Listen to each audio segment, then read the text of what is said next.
মানুষের ভোট নিয়ে এদেশের মানুষের যিনি মতবাদ নিয়ে যিনি বাংলাদেশকে নেতৃত্ব দেবেন আগামী প্রজন্মের, সেই বাংলাদেশের আগামী ভবিষ্যতে আগামী 25শে ডিসেম্বর বাংলাদেশে আসার পূর্ব মুহূর্তে আজকে বগুড়ার এই অনুষ্ঠান আমাদেরকে অনেক অনুপ্রাণিত করে। আজকে এখানে যারা এসেছেন তাদের সবার উদ্দেশ্যে একটু কথা বলতে চাই। আজকের এই মঞ্চে এই অডিটোরিয়ামে সর্বশেষ যে ভাইতে বসে আছে তাই কিন্তু চাইবে বিএনপির কর্মী হিসেবে কিন্তু তা আজকে এই মঞ্চে এসেছে, এই অডিটোরিয়ামে এসেছে। ওখানে যারা দাঁড়িয়ে আছে, শেষ প্রান্তে যারা দাঁড়িয়ে আছে, সে কিন্তু তারেক রহমানকে দেখতে চায়। কি চায় না? চান।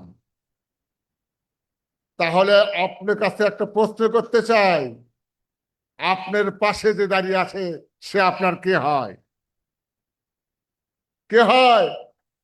আপনার ভাই হয়, কিন্তু মায়ের পাটে ভাই নাই, আপনার আদর্শের ভাই, তাই কিনা? এই আদর্শের ভাই যদি আপনার পাশে থাকে, তার সুখ দিকে দেখার দায়িত্ব কার? কার? আপনার। আপনাকেই মনে রাখতে হবে আপনার ভাইয়ের যেন তারেক সাহেবকে দেখতে যেন কোনো অসুবিধা না হয়। আপনি এমন আচরণ করবেন না আপনার ভাইয়ের যেন কোনো অসুবিধা না হয়, সেইটি মাথায় রেখে দায়িত্বশীল কর্মীদের পরিচয় দিয়ে তারেক রহমানের প্রোগ্রাম করে সুশৃঙ্খল ভাবে আজকে তারেক রহমানকে দেখে দিতে হবে আপনার নেতৃত্বে শুধু বগুড়ায় নয়, বাংলাদেশের 55,000 বর্গ মাইল আপনার নেতৃত্বে হুকুমের প্রত্যাশায় আমরা বসে আছি 18 বছর ধরে। সেই 18 বছর ধরে অপেক্ষায় আছি। বুকের মামদ অনেক যারা জেল কেটেছে, জুলুম করেছে, রিমান্ড কেটেছে, আপনারা খেটেছেন। এই দলের হাজার হাজার লক্ষ লক্ষ নেতা কর্মী ওই শেখ হাসিনার অনেক কষ্ট সহ্য করেছে, গুলিকে আহত, কিন্তু দলকে পরিবর্তন করে নাই। এই প্রতীক্ষার দিনে আপনারা বসেছিলেন তারেক রহমান বীরের বেশে আসবে ফিরে বাংলাদেশে, সেই দিন আমরা হব শান্ত।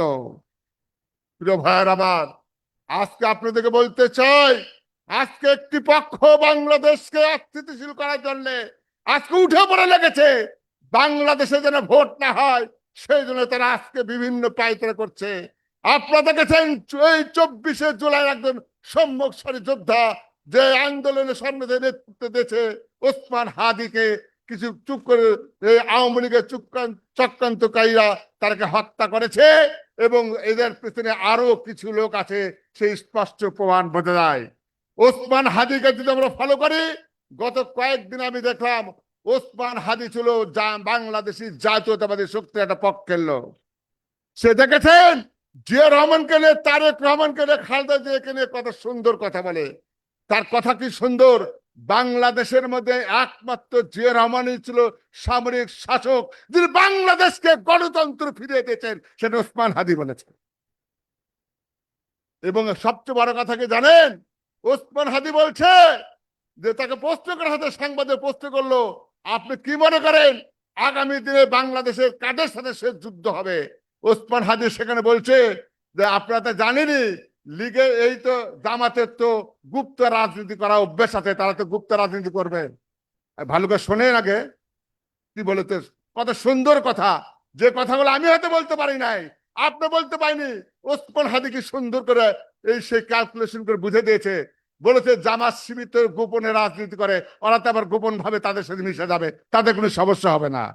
এনসিপি হয়তো একসময় হারিয়ে যাবে, আমি হয়তো একসময় হারিয়ে যাব, কিন্তু এক সময় দেখা দেবে সম্মুখ যুদ্ধ হবে, বিএনপি থাকবে, বিএনপির সঙ্গে আবার লড়াই হবে সেই বিএনপির সঙ্গে।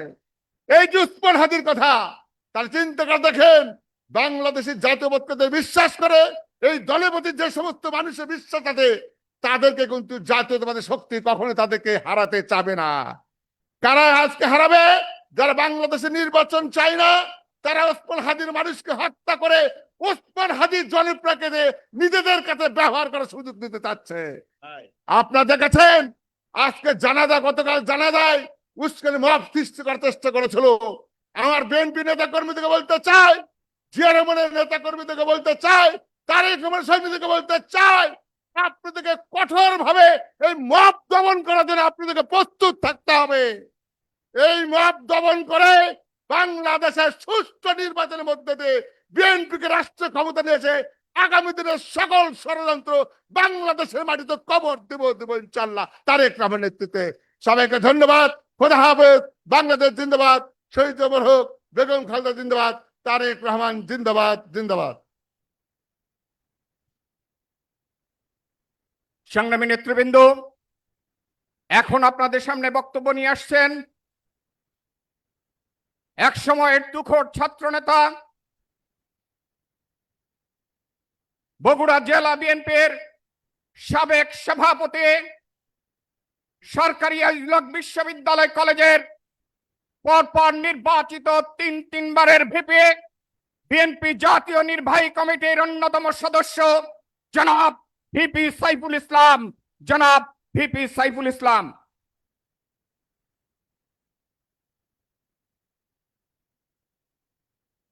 বিসমিল্লাহির রহমানির রহিম। আজকে সবার সম্মানিত সভাপতি, জেলা বিএনপির সংগ্রামী সভাপতি, সাবেক মেয়র জনাব রেজাউল করিম বাদশাহ, প্রধান অতিথি, যাকে ঘিরে বাংলাদেশের মানুষের রাজনীতি আবর্তিত হচ্ছে,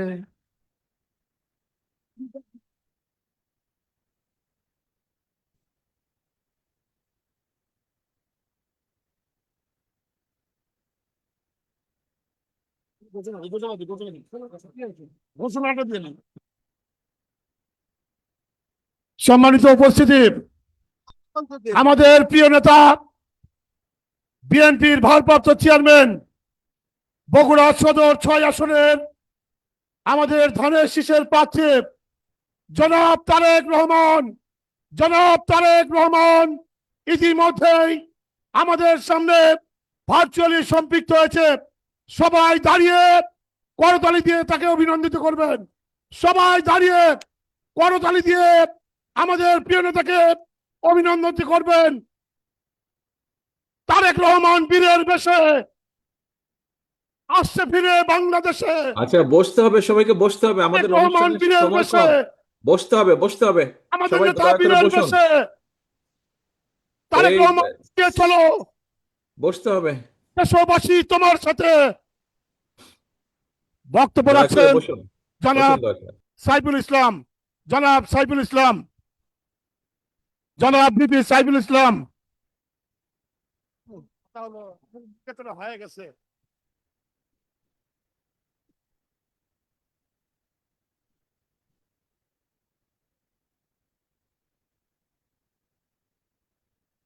বক্তব্য দেওয়ার করোনা এইদিকে আসো।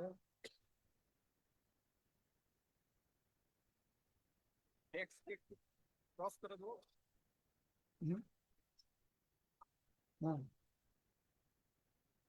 বক্তব্য দেওয়ার আমরা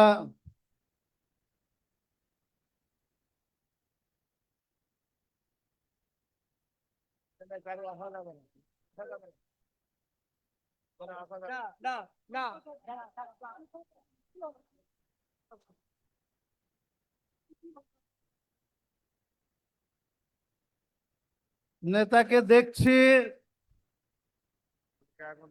আর প্রাণ ভরে যাচ্ছে। 17 বৎসরের যে নির্যাতন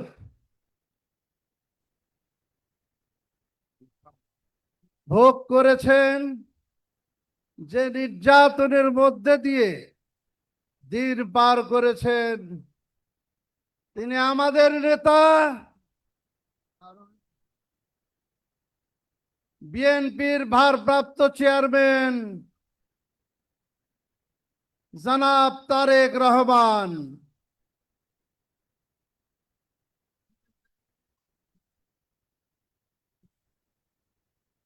চব্বিশ তারিখে সকল বাধা উপেক্ষা করে সকল ষড়যন্ত্রের জাল ভেদ করে উনি আসছেন লিডার আসছে দেশ মাতিয়া কাঁপছে দেশ কাঁপছে দেশগণ যাদের ভিতরে এখন একটি একটি আওয়াজ আন্দোলিত হচ্ছে সেটা হলো লিডার আসছে লিডার আসছে সারা দেশ কাঁপছে সারা দেশ কাঁপছে প্রিয় বন্ধুরা আজকে আমরা ডিজিটাল স্মৃতিস্তম্ভ উদ্বোধন করছি যারা জীবন দিয়ে গেছে তাদের স্মরণে আজকে আমরা সকলে ঐক্যবদ্ধ হব শপথ নিব আমরা এমন কোনো কাজ করব না যাতে যারা জীবন দিয়ে গেছে তাদের জীবনের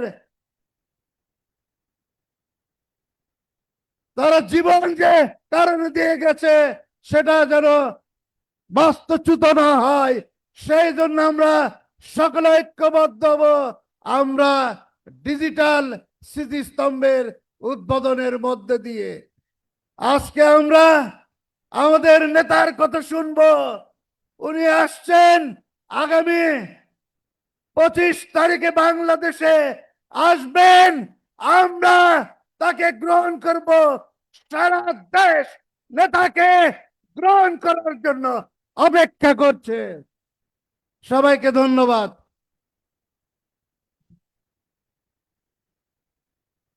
সংগ্রামী নেতৃবৃন্দ আমাদের মাঝে ইতিমধ্যেই উপস্থিত হয়েছেন আপনার আমাদের সকলের প্রিয় নেতা প্রিয় ভাই বগুড়া সদর 6 আসনের বিএনপি মনোনীত প্রার্থী জনাব তারেক রহমান এখন আপনাদের সামনে বক্তব্য নিয়ে আসছেন 36 বগুড়া 1 সারিয়াকান্দি সোনাতলার মাটি মানুষের নেতা আলহাজ কাজী রফিকুল ইসলাম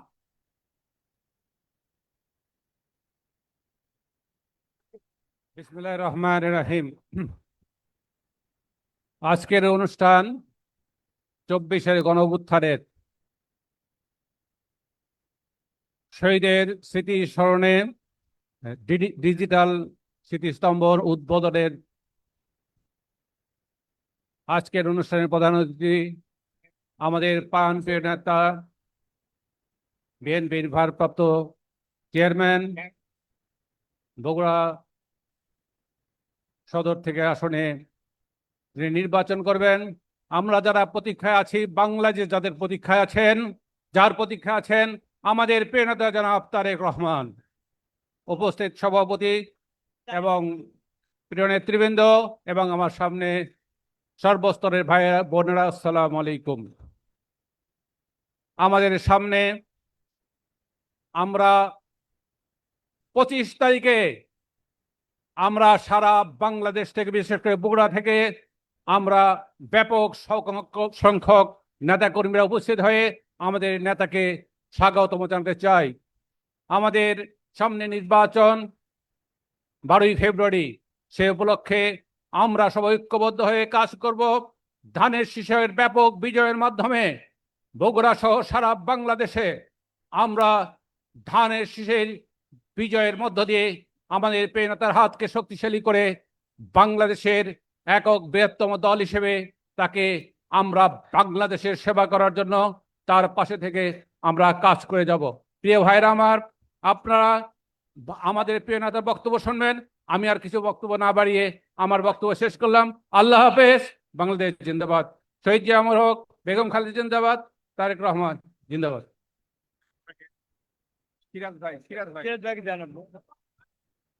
এ পর্যায়ে বক্তব্য রাখবেন বগুড়া জেলা বিএনপির সাবেক আহ্বায়ক ধনুট শেরপুর এলাকার মাটি ও মানুষের নেতা, সাবেক জাতীয় সংসদ সদস্য এবং সংসদ সদস্য প্রার্থী জনাব গোলাম মোহাম্মদ সিরাজ ভাই।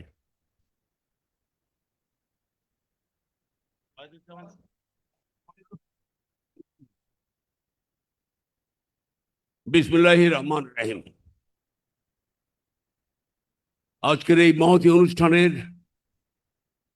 প্রধান অতিথি আমাদের লিডার জনাব তারেক রহমান, উপস্থিত প্রিয় সভাপতি, উপস্থিত প্রিয় সিনিয়র লিডার্স এবং আমার সামনে আশেপাশে আমাদের সর্বস্তরের প্রাণপ্রিয় নেতৃবৃন্দ, ভাইয়েরা, বোনেরা, আসসালামু আলাইকুম। জুলাই শহীদদের স্মৃতিস্তম্ভ উদ্বোধনী অনুষ্ঠানের যে আয়োজন করেছে আমাদের নেতার নির্দেশে, এটা অসম্ভব একটা স্মরণীয় এবং বরণীয়।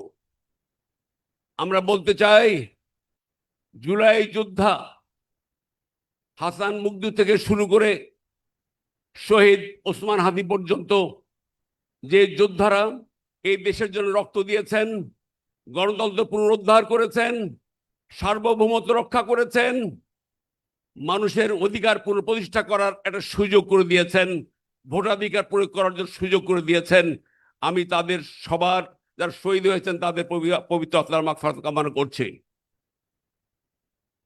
এই মুহূর্তে যে আমার একটি কথা বলতে চাই, সেটা হলো জুলাই যোদ্ধাদের কোনো দলীয় পরিচয় নাই।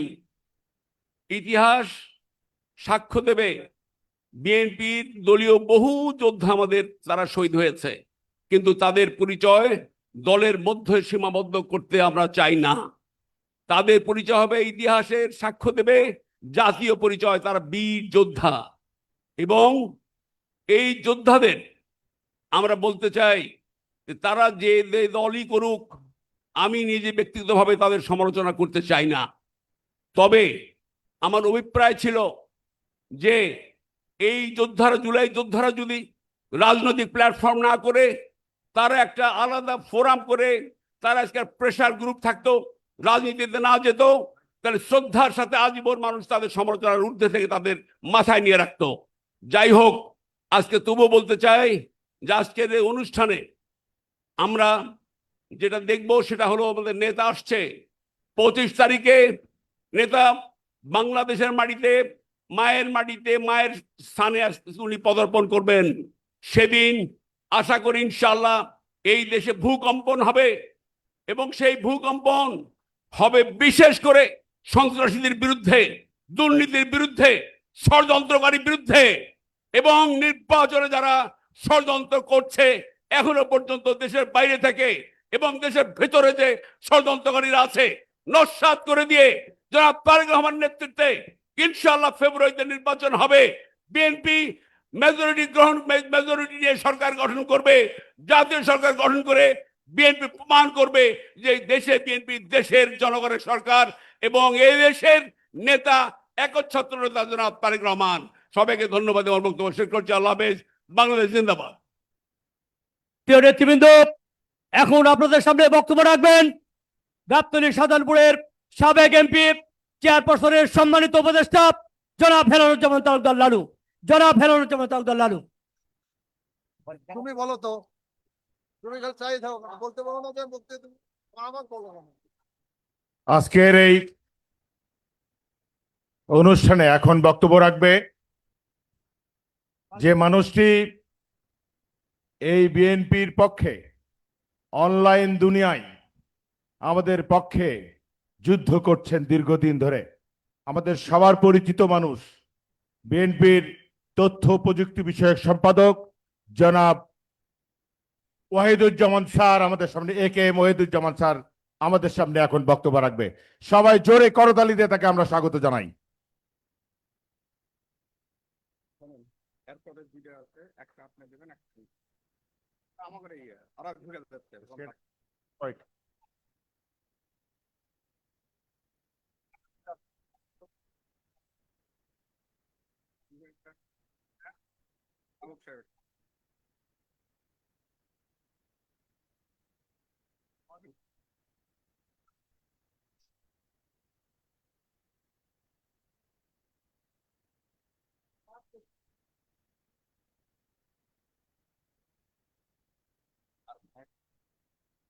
না না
ধন্যবাদ এ কে এম ওয়াহিদুজ্জামান স্যার।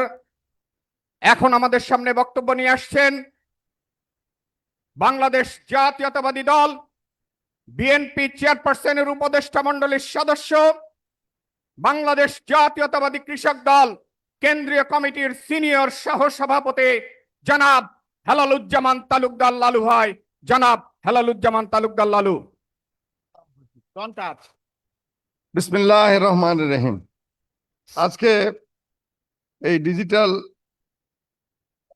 স্মৃতিস্তম্ভ উদ্বোধনী অনুষ্ঠানের সম্মানিত সভাপতি, বগুড়া জেলা বিএনপির সংগ্রামী সভাপতি জনাব রেজাউল করিম বাদশা ভাই, প্রধান অতিথি হিসেবে উপস্থিত আছেন আমাদের প্রিয় নেতা বিএনপির ভারপ্রাপ্ত চেয়ারম্যান, এই মাটির সন্তান, এই দেশের এ যুগের শ্রেষ্ঠ সন্তান এবং বগুড়া ৬ আসন থেকে ধানের শীষের প্রার্থী জনাব তারেক রহমান, উপস্থিত সম্মানিত আলোচকবৃন্দ, আমার দলের বিভিন্ন স্তরের নেতৃবৃন্দ, ভাই ও বোনেরা, আসসালামু আলাইকুম। আজকে তথ্য এবং প্রযুক্তির অগ্রযাত্রা বগুড়া থেকে শুরু হলো বিএনপির হাত ধরে। আমরা একটা জিনিস বুঝতে পেরেছি যে আজকে এই ডিজিটাল যেটা উদ্বোধন হলো, জুলাই শহীদদের স্মরণে ডিজিটাল স্মৃতিস্তম্ভ, এইটা আজকে যিনি উদ্বোধন করছেন এটা প্রমাণ হলো যে জুলাই আন্দোলনের পিছনে তারই নেতৃত্ব ছিল। তাই তিনি শহীদদের কথা স্মরণ করে বগুড়াইতে এই স্মৃতিস্তম্ভ উনি উদ্বোধন করছেন, স্থাপন করছেন। ইনশাআল্লাহ আমরা আরো এগিয়ে যাব, বিএনপি আগামীতে ক্ষমতায় আসবে এবং এই তথ্য প্রযুক্তির দিয়ে আমরা দেশ উন্নয়ন, জাতি উন্নয়ন করব ইনশাআল্লাহ। আমার প্রিয় ভাইরা, নির্বাচন সামনে, আমাদের টার্গেট একটি, বগুড়া ৬ আসনে তারেক রহমানের বিরুদ্ধে কোনো ভোট পড়বে না। খোদা হাফেজ। বাংলাদেশ জিন্দাবাদ। শহীদ অমর হোক। খালেদা জিয়া জিন্দাবাদ। তারেক রহমান জিন্দাবাদ।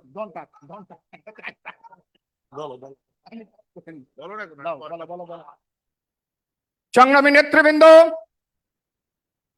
এখন আপনাদের সামনে বক্তব্য নিয়ে আসছেন বাংলাদেশ জাতীয়তাবাদী দল বিএনপি চেয়ারপারসনের উপদেষ্টা মণ্ডলীর সদস্য, বগুড়া পৌরসভার সাবেক সফল মেয়র জনাব অ্যাডভোকেট AKM মাহবুবুর রহমান। বিসমিল্লাহির রহমানির রহিম। আজকের এই অনুষ্ঠানের সম্মানিত সভাপতি, মঞ্চে উপবিষ্ট আছেন আগামী জাতীয় সংসদ নির্বাচনে সংসদ সদস্য পদপ্রার্থী নেতৃবৃন্দ, উপস্থিত বিএনপি সকল স্তরের নেতৃবৃন্দ, আমাদের শ্রদ্ধেয় নেতা আজকের প্রধান অতিথি জনাব তারেক রহমান, উপস্থিত ভাই ও বোনেরা, আজকে আর ভাষণের কোনো প্রয়োজন নাই। আজকে দরকার হচ্ছে অ্যাকশনের। আগামী 12ই ফেব্রুয়ারিতে যে নির্বাচন হবে, সেই নির্বাচনে বাংলাদেশ জাতীয় দল বিপুল সংখ্যাগরিষ্ঠে জয়লাভ করবে। 12ই ফেব্রুয়ারির জয় শহীদ প্রেসিডেন্ট জিয়াউর রহমানের জয়। 12ই ফেব্রুয়ারির জয় আমাদের নেত্রী বেগম খালেদা জিয়ার জয়। 12ই ফেব্রুয়ারির বিজয় আমাদের শ্রদ্ধা নেতা তারেক রহমান সাহেবের বিজয়। আসেন আমরা আমাদের নেত্রী এবং আমাদের নেতা জনাব তারেক রহমানকে বাংলাদেশে সর্বোচ্চ ভোট দিয়ে জয়লাভ করায়। সবাইকে ধন্যবাদ। আল্লাহ ভরসা, আল্লাহ আমাদের সাথে রয়েছেন। আল্লাহ হাফেজ।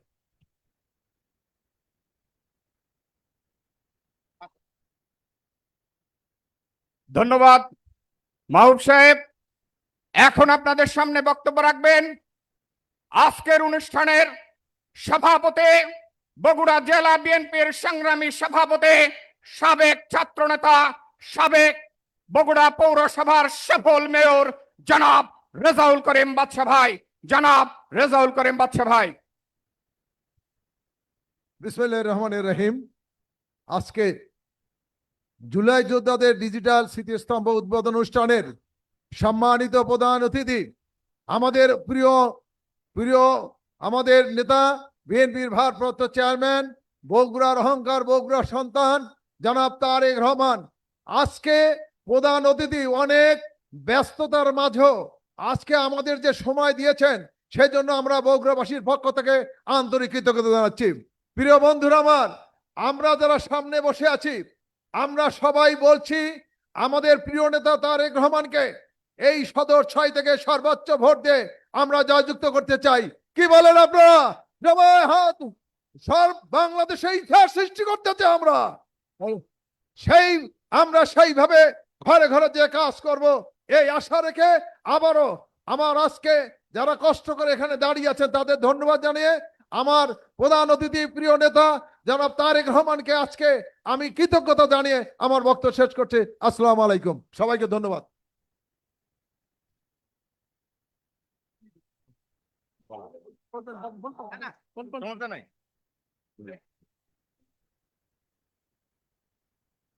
প্রিয় বগুড়াবাসী, আজকে 18টা বছর যার জন্য আমরা অপেক্ষা করছি, যে প্রিয় মানুষটি আগামী 25 তারিখে বাংলাদেশের এই মানচিত্রে প্রবেশ করবে ইনশাআল্লাহ, সেই প্রিয় নেতা, বিএনপির ভারপ্রাপ্ত চেয়ারম্যান, বগুড়া গর্বিত পরিবারের গর্বিত সন্তান, তিনি এখন বক্তব্য রাখবেন বিএনপির ভারপ্রাপ্ত চেয়ারম্যান জননেতা জনাব তারেক রহমান।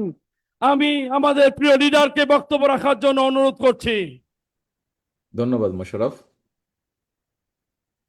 বিসমিল্লাহির রহমানির রহিম। স্লোগান হবে না, স্লোগান চুপ চুপ। নো স্লোগান, স্লোগান না, চুপ করে শুনতে হবে সবাইকে। মাগরিবের আজান দেবে একটু পরে, অল্প সময় অল্প। বিসমিল্লাহির রহমানির রহিম। জুলাই শহীদদের স্মরণে এবং সম্মানে স্থাপিত ডিজিটাল স্মৃতিস্তম্ভ অনুষ্ঠানের সম্মানিত সভাপতি রেজাউল করিম বাদশা, মঞ্চে উপস্থিত জেলা বিএনপি সহ কেন্দ্রীয় নেতৃবৃন্দ, আমার সামনে উপস্থিত বগুড়া জেলা বিএনপি যুবদল, ছাত্র দল, স্বেচ্ছাসেবক দল, শ্রমিক দল, মহিলা দল সহ বিভিন্ন সহযোগী অঙ্গ সংগঠনের প্রিয় সহকর্মীবৃন্দ, আসসালামু আলাইকুম। আসসালামু আলাইকুম। আমার বক্তব্যের প্রথমেই আমি শহীদ ওসমান হাদির আত্মার মাগফিরাত কামনা করছি। প্রিয় সহকর্মীবৃন্দ, আমাদের যে এই আজকের অনুষ্ঠানটি, এই অনুষ্ঠানটি কি আমরা নাম কি দিয়েছি? আমরা নাম দিয়েছি যে জুলাই শহীদদের স্মরণে স্থাপিত ডিজিটাল স্মৃতিস্তম্ভ। জুলাই আন্দোলনে আমরা আমাদের যে সকল ভাইদেরকে হারিয়েছি, যারা শহীদ হয়েছেন, স্বাভাবিকভাবেই তারা এই প্রজন্মের তরুণ সদস্য ছিলেন। এই প্রজন্মের বা এই যুগের অন্যতম আবিষ্কার বা অন্যতম খুব পপুলার একটি মাধ্যম হচ্ছে আইটি মাধ্যম, ইন্টারনেট যেটিকে আমরা বলি। স্বাভাবিকভাবেই এই ইন্টারনেটের সাথে আমাদের তরুণ প্রজন্ম যারা এখন, তাদের একটা খুব নিবিড় সম্পর্ক রয়েছে। কিন্তু এই ইন্টারনেটের একটি হয়তো সমস্যা রয়ে গেছে, সেটা হচ্ছে ব্যয়বহুল। সবার জন্য অনেক সময় এফোর্ড করা সম্ভব হয়ে ওঠে না। আবার একইভাবে এই ইন্টারনেটের মাধ্যমে আমাদের তরুণ প্রজন্মের বহু সদস্য, সারা বাংলাদেশে ছড়িয়ে ছিটে থাকা বহু সদস্য এই ইন্টারনেটের মাধ্যমে সংযুক্ত হওয়ার মাধ্যমে তারা তাদের বিভিন্ন রকম, ছোট হোক বড় হোক, যার পক্ষে যতটুকু সম্ভব, তাদের কর্মসংস্থানের ব্যবস্থাও তারা করে থাকে।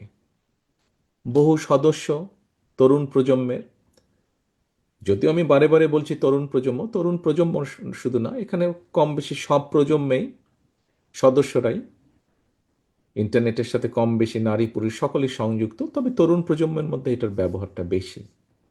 এবং তরুণ প্রজন্মের বহু সদস্য পড়ালেখার জন্য এই ইন্টারনেটকে ব্যবহার করে থাকেন।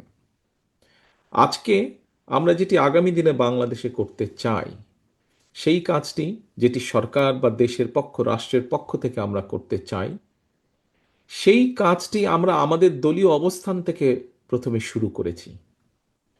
দলীয় অবস্থান থেকে আমরা এই জন্য শুরু করেছি যে আমরা যেটা চাই করতে, যেটা বলি আমরা, সেটি আমরা নিজেরা প্রথমে চেষ্টা করি। এইটি এর আগেও প্রমাণিত হয়েছে এবং এটি বর্তমানে আমরা প্রমাণ করার জন্য আমরা আজকে এই উদ্যোগটি গ্রহণ করেছি। এর আগে আমাদের আইটি সম্পাদক জনাব ওয়াহিদুজ্জামান, ওনার বক্তব্যে উনি বলেছেন খুব সংক্ষেপে যে বগুড়ার শহরের 20টি জায়গায় আমরা এই ডিজিটাল স্তম্ভ তৈরি করেছি। এখন এই ডিজিটাল স্তম্ভটি কি? ডিজিটাল স্তম্ভটি হচ্ছে আমরা ইন্টারনেটের সুবিধাটা যাদের জন্য ব্যয়বহুল বা কষ্টকর, যাদের পেতে সমস্যা হচ্ছে ইন্টারনেট কানেকশন, তাদের জন্য আমরা এই ব্যবস্থাটা করতে চাইছি। আমাদের আগামী দিনের যে লক্ষ্য, সেটি হচ্ছে ইনশাল্লাহ আল্লাহর রহমতে আগামী নির্বাচনে বাংলাদেশ জাতীয়তাবাদী দল বাংলাদেশের মানুষের সমর্থনে ইনশাল্লাহ সরকার গঠনে সক্ষম হলে আমরা এই ইন্টারনেট সেবাটাকে আরও ইজি করে আনতে চাই মানুষের জন্য, বিশেষ করে তরুণ প্রজন্মের জন্য। একটু আগেই যেই কথাটি আমি বলেছি যে এই ইন্টারনেট কানেকশনের সাথে বা এটার ইন্টারনেট ফ্যাসিলিটির মাধ্যমে বহু তরুণ প্রজন্মের বহু সদস্য বিভিন্নভাবে কর্মসংস্থানের ব্যবস্থা করে থাকে। এই বিষয়টি যাতে আরও ইজি করা সম্ভব হয়, যেমন আজিজুল হক কলেজে যে কানেকশনটা দেওয়া হয়েছে, এটি ফ্রি কানেকশন। এটিতে সেখানে লগ ইন করার জন্য স্বাভাবিকভাবেই কয়েকটি প্রসিজিওর থাকবে। এই প্রসিজিওরটি ফিল আপ করার পরে যে কোনো সদস্য 1 থেকে 1.5 ঘন্টা ফ্রি ইন্টারনেট পাবে। এখন আপনারা হয়তো প্রশ্ন করতে পারেন, শুধু 1-1.5 ঘন্টাই পাবে? না, 1-1.5 ঘন্টা পাবে না। 1 ঘন্টা বা 1.5 ঘন্টা পরে সেটা ডিসকানেক্ট হয়ে যাবে, তখন আবার নতুন করে সে ওটাতে লগ ইন করতে পারবে। অর্থাৎ তার যতক্ষণ সময় সেটি করতে পারবে এবং এটির জন্য তাকে কোনো পে করতে হবে না। এর মাধ্যমে কি হবে, যারা ছাত্রছাত্রী তারা তাদের ইন্টারনেট সংক্রান্ত যেগুলা পড়ালেখার বিষয় চাই সেই কাজগুলো তারা সম্পন্ন করতে পারবে। আমাদের তরুণ সমাজের অনেকে আছে যারা হয়তো ইন্টারনেটে বিভিন্ন রকম কাজ করে থাকে। কি হয়তো অনলাইন শপিংয়ের কাজ করে থাকে, বিভিন্ন জিনিস এখান থেকে কিনে ওখানে সে বিক্রি করছে ইন্টারনেটের মাধ্যমে। কেউ হয়তো ডিজাইনিংয়ের কাজ করে থাকে, কেউ হয়তো ডাটা প্রসেসিংয়ের কাজ করে থাকে, কেউ হয়তো কল সেন্টারের কাজ করে থাকে।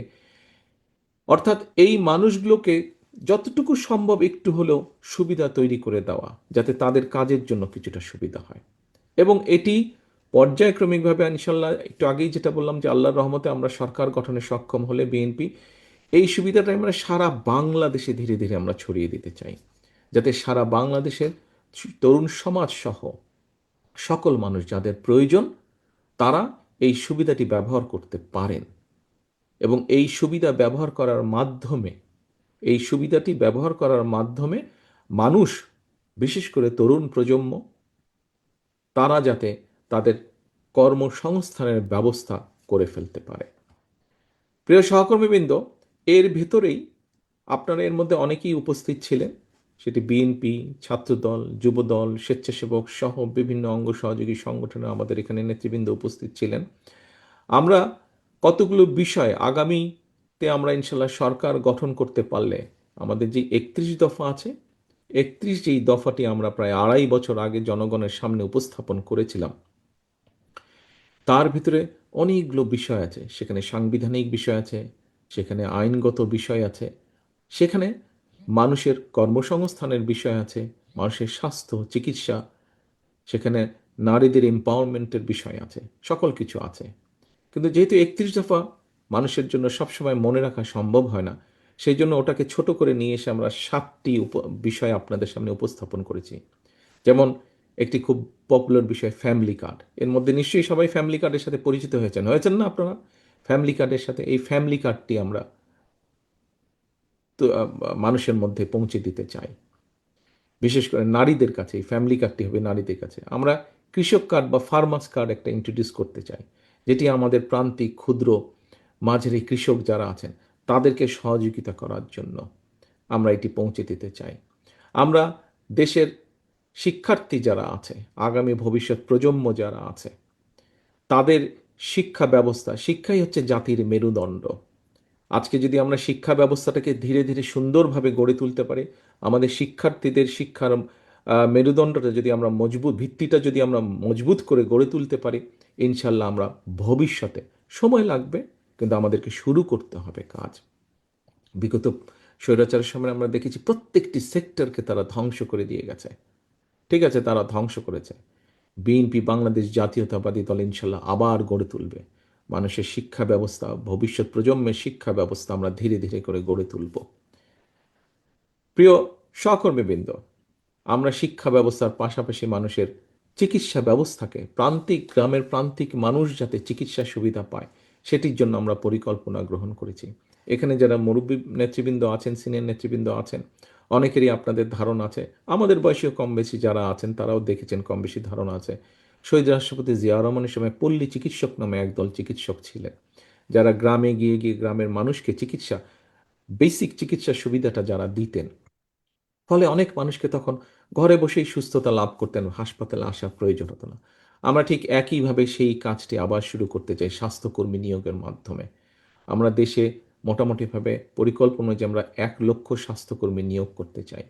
এই স্বাস্থ্যকর্মী নিয়োগ করে একদিকে যেরকম কর্মসংস্থান হবে, আবার একইভাবে আমরা নারীদের কর্মসংস্থানের ব্যবস্থা করতে চাই। 1 লক্ষের মধ্যে অন্তত 80 থেকে 85% আমরা নারী স্বাস্থ্যকর্মী নিয়োগ করতে চাই। প্রিয় সহকর্মীবৃন্দ, শুধু এখানেই আমরা কর্মসংস্থানের ব্যবস্থা করতে চাই না। আজকে আমাদের যেই অনুষ্ঠানটি, যেই কারণে আমরা এখানে সকলে একত্রিত হয়েছি, যে এই যে ডিজিটাল স্মৃতিস্তম্ভ, এই প্ল্যাটফর্মটিকে ব্যবহার করে যেমন অনেক মানুষ উপকৃত হবেন, ঠিক একইভাবে আমরা আগামী দিনে ইনশাল্লাহ দেশে যুব সমাজের জন্য আমরা যাতে তারা দেশের ভেতরে হোক, দেশের বাইরে হোক, কর্মসংস্থানের ব্যবস্থা করতে পারে, তার জন্য আমরা বিভিন্ন পদক্ষেপ গ্রহণ করব ইনশাল্লাহ। যেমন আমাদের ভোকেশনাল ইনস্টিটিউটগুলো মডার্নাইজ করার মাধ্যমে আমরা এখানে বিভিন্ন রকম আরও নতুন সাবজেক্ট ইন্ট্রোডিউস করব। যেই সাবজেক্টগুলো আমাদের প্রয়োজন নেই সেগুলোকে আমরা বাদ দিয়ে দেব।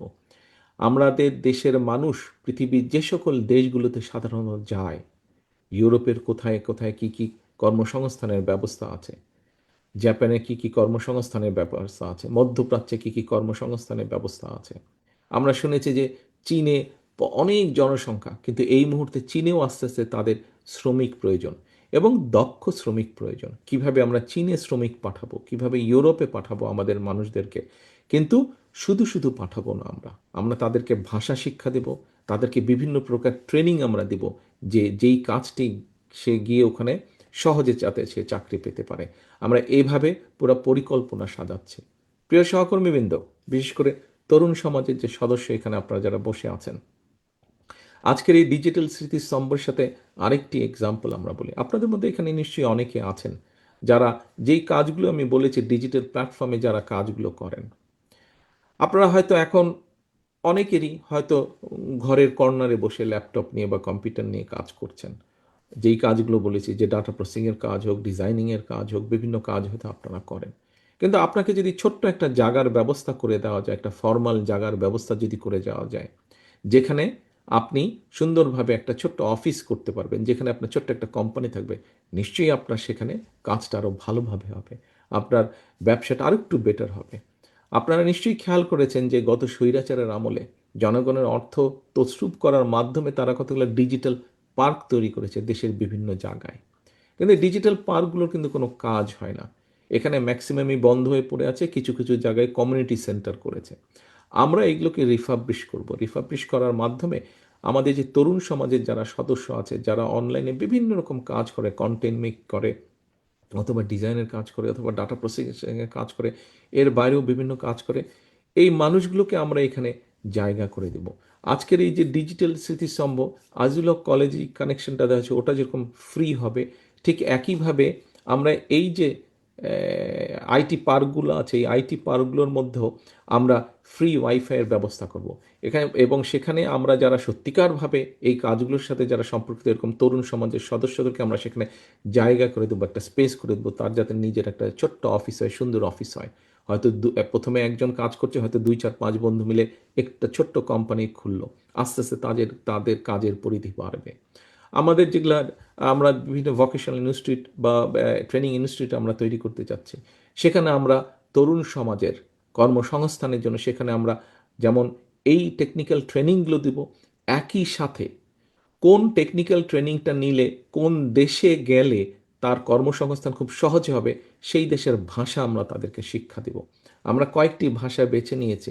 এখন মোটামুটি পৃথিবীতে যেই ভাষাগুলোর ডিমান্ড বেশি, বা যেই ভাষাগুলো দেশে গেলে কর্মসংস্থানের সুযোগ সহজেই পাওয়া যাবে, সেই ভাষাগুলো আমরা কম বেশি রিসার্চ করে বের করেছি, সেগুলো আমরা শিখাবো সেই সকল ট্রেনিং ইনস্টিটিউটে। কাজেই প্রিয় সহকর্মীবৃন্দ, মূল কথা হচ্ছে আমাদেরকে এখন সামনে যেই সময় এসেছে, এই সময় আমাদের মূল কাজ একটাই, করব কাজ, গড়ব দেশ, সবার আগে বাংলাদেশ। এটাই হতে হবে আমাদের মূল লক্ষ্য, এটাই হতে হবে আমাদের মূল টার্গেট, এটাই হতে হবে, এটাই আমাদেরকে অ্যাচিভ করতে হবে। আমরা আন্দোলন করেছি, সংগ্রাম করেছি 71 সাল থেকে 24 পর্যন্ত। আমাদের দেশের বহু মানুষ বিভিন্ন সময় শহীদ হয়েছেন, আত্মহতি দিয়েছেন, বহু মানুষ নির্যাতিত হয়েছেন, বহু মানুষ পঙ্গুত্ব বরণ করেছেন, দল মত নির্বিশেষে, শুধু রাজনৈতিক দল না, রাজনৈতিক দলের বাইরে। আজকে যাদের স্মরণে আমরা ডিজিটাল স্তম্ভ করছি, এর মধ্যে বহু শহীদ আছেন, বহু মানুষ আছেন, বহু সদস্য আছেন যারা গুরুতর অসুস্থ হয়ে এখনও ঢাকা সহ বিভিন্ন হাসপাতালে চিকিৎসাধীন আছেন। এদের মধ্যে বহু মানুষ আছেন যারা কোনো রাজনৈতিক দলের সদস্য নয়, শুধুমাত্র তারা এই দেশকে ভালোবেসেই সেদিন স্বৈরাচারের বিরুদ্ধে রাজপথে নেমে এসেছিলেন। বহু মায়েরা আছেন যারা দেশকে স্বৈরাচারের কবল থেকে মুক্ত করার জন্য সেই জুলাই আগস্ট মাসে রাজপথে নেমে এসেছিলেন। বহু রিক্সা চালক, বহু সিএনজি চালক সহ সমাজের বিভিন্ন শ্রেণী পেশার মানুষ সেদিন বেরিয়ে এসেছিলেন রাজপথে, দেশকে মুক্ত করেছিলেন স্বৈরাচারের কবল থেকে। আজ দেশ মুক্ত হয়েছে অত্যাচারের হাত থেকে, স্বৈরাচারের হাত থেকে। এখন কি পরবর্তী কাজ হচ্ছে দেশকে গড়া। প্রিয় সহকর্মীবৃন্দ, আপনারা বগুড়া জেলার অধিবাসী হিসাবে আপনাদের এই জেলার একজন সন্তান আছে। কে সে? মরহুম শহীদ রাষ্ট্রপতি জিয়াউর রহমান। উনি আপনাদের এই এলাকার সন্তান। আপনারা নিশ্চয়ই, আমরা সকলে গর্ববোধ করি যে 75-এর পরে দেশ স্বাধীনের পর থেকে যখন দেশ সবাই আশা করেছিল দেশটি সামনে এগিয়ে যাবে, কিন্তু তার পরিবর্তে সম্পূর্ণ ভিন্ন চিত্র দেখেছে। পরবর্তীতে যখন শহীদ রাষ্ট্রপতি জিয়াউর রহমানের হাতে দেশ পরিচালনার দায়িত্ব পড়ে, এখানে বেশ কয়েকজন সিনিয়র নেতৃবৃন্দ আছেন। খুব সম্ভব আমাদের মাহবুব রহমান সাহেব শহীদ জিয়ার সাথে কাজ করেছেন, আমাদের মেয়র সাহেব সহ আরও কিছু আছেন। বগুড়ার বিভিন্ন জেলা উপজেলায় বিভিন্ন উপজেলা পৌরসভায় ছড়িয়েছে এরকম অনেক নেতা আছেন আমাদের, যারা এখনো বেঁচে আছে, শহীদ জিয়ার সাথে কাজ করেছেন। সেই সময় আমরা দেখেছি কিভাবে শহীদ জিয়া ধ্বংসের কিনারায় চলে গিয়েছিল দেশ। বটমলেস বাস্কেট ছিল, সেই বটমলেস বাস্কেট থেকে শহীদ জিয়া বাংলাদেশকে একটি খাদ্য রফতানির দেশে পরিণত করেছিলেন। আমরা দেখেছি কিভাবে শহীদ জিয়া, এই যে আমরা এখন গর্ব করি গার্মেন্ট শিল্প নিয়ে, এটি শহীদ জিয়া শুরু করেছিলেন। এই যে আমরা গর্ব করি এখন আমাদের বিভিন্ন মানুষ, প্রায় 1.5 কোটির মতন মানুষ বিদেশে কর্মসংস্থান করছে, প্রবাসীরা, তারা দেশে রেমিটেন্স পাঠাচ্ছে, সেই রেমিটেন্স দিয়ে আমরা চেষ্টা করছি দেশে মিল কর কারখানা গড়ে তুলতে। এই কাজটাও শুরু করেছিলেন শহীদ রাষ্ট্রপতি জিয়াউর রহমান। প্রিয় সহকর্মীবৃন্দ, বাংলাদেশে প্রায় 20 কোটি মানুষ। এই 20 কোটি মানুষের জন্য ধীরে ধীরে আমাদেরকে চিকিৎসা ব্যবস্থা গড়ে তুলতে হবে। এই 20 কোটি মানুষের মধ্যে আমাদের ভবিষ্যৎ প্রজন্ম যারা আছে তাদের সুন্দর শিক্ষা ব্যবস্থা গড়ে তুলতে হবে। এই সুন্দর শিক্ষা ব্যবস্থা গড়ে তোলার জন্য যে সকল শিক্ষক আছেন তাদেরকে আমাদের প্রপার ট্রেনিংয়ের ব্যবস্থা করতে হবে। এই 20 কোটি মানুষের মধ্যে যারা তরুণ সমাজের সদস্য তাদের কর্মসংস্থানের ব্যবস্থা করতে হবে। এই 20 কোটি মানুষের মধ্যে অর্ধেক হচ্ছে আমাদের নারী, তাদের পিছিয়ে থাকলে চলবে না। তারা কিভাবে ধীরে ধীরে শিক্ষিত এবং শিক্ষার আলোর মধ্যে প্রবেশ করতে পারেন এবং একই সাথে তারা কিভাবে অর্থনৈতিক মজবুত ভিত্তির উপরে নিজেদেরকে দাঁড় করাতে পারেন, তার জন্য আমাদেরকে কাজ করতে হবে। প্রিয় সহকর্মীবৃন্দ, যেই কথাটি বলছিলাম, শহীদ রাষ্ট্রপতি জিয়াউর রহমান ধ্বংসের কিনারা থেকে এই দেশকে বের করে নিয়ে এসেছেন।